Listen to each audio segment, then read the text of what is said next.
Okie dokie. Merry Christmas, Happy Hanukkah, and all them holiday festivities y'all have. We got another fun one today. No, it's not going to be a car today. I decided I'm not going to make it strictly an automotive channel as much as I want to add just tips and tricks and dollar saving ideas to those that can't really budget that much because we're addicted to things. You know, too many things. Hmm, yeah. We got a few items here. So, anyway, the shop.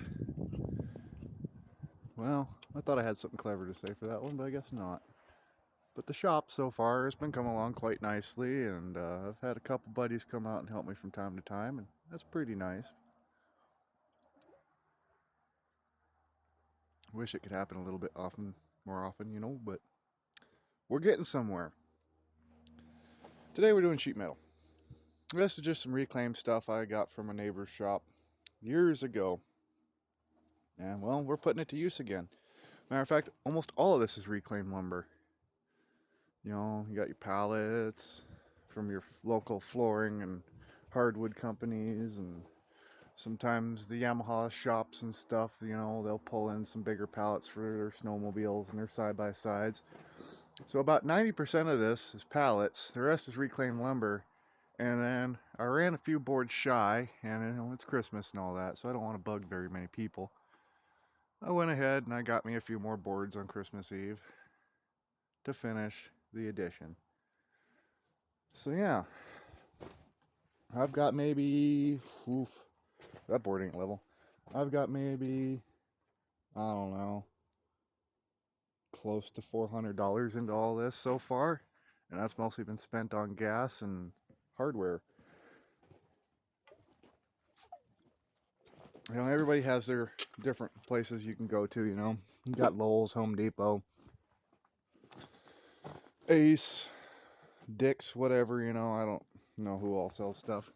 I've just been tying them together with these lovely little Torx head screws. And then for some of the bigger joists, we're going to 4-inch. These deck screws actually do really, really good. They bite right on in. Let's see if I can find a nice spot there. Because not all this has been screwed either. I've been slamming 10 pennies in it too. But yeah, they'll pinch right on in there. Seat themselves and all that nice stuff.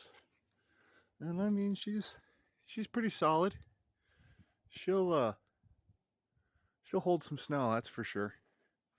I'm trying to be PG-13 because I guess YouTube don't like the good language. Eventually, I'm going to start a Patreon once I get a decent following here off of YouTube.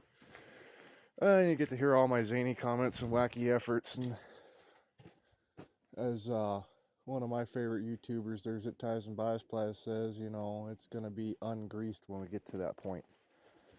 But until then, this is quick and easy for a guy to do. Yeah, I've got tons of projects and tons of content to make, and I don't know about you gentlemen, but I sure do have a heck of a time finding videos for certain jobs I gotta do. And, well, that's not always a bad thing. Trial and error works out. It's just always nice to, I don't know, get something fixed up in one shot instead of three. So, yeah, that's what we're gonna do. But before I can really start cranking some of these projects out, like the 57 on the 99 chassis, that's going to be cool. I even have a step bed back there with the oak still in it. How about that? Pretty impressive for Alaskan weather. Normally that eats everything up. And then we got to do a flex plate to the old drag truck. That's going to be a fun one. Heads on the black Suburban. Engine tranny transfer case swapped to that blue and silver 87 Silverado. We got broken leaf springs on the 73. This one's been pretty darn loyal. I've had this truck going on 4 years now. It was a barn find. It sat since 98. And I went up there and all she needed was a fuel pump and some, the points needed to be cleaned up a little bit. And drove her all the way home on her original bias plies that are sitting over there somewhere yonder. And I drove this thing for, 3 years, pretty darn solid. It needed head gaskets. So while I was in the middle of it, I already had a set of Vortec heads remachined and cleaned up and built up for me. So we installed those on.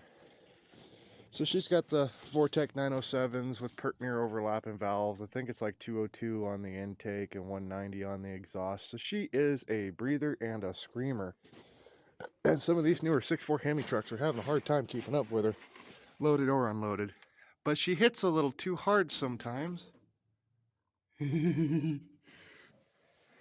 Yeah. So we're going to be doing that later today too, but I might add another video on about that if I do get to it today. For now, I'm going to hope I got my 2.5 hours of sunlight long enough to get this sheet metal up. So that's what I'm going to do. So, Merry Christmas, Happy Hanukkah, all that fun stuff, ladies and gentlemen. Grandpa's got some work to do.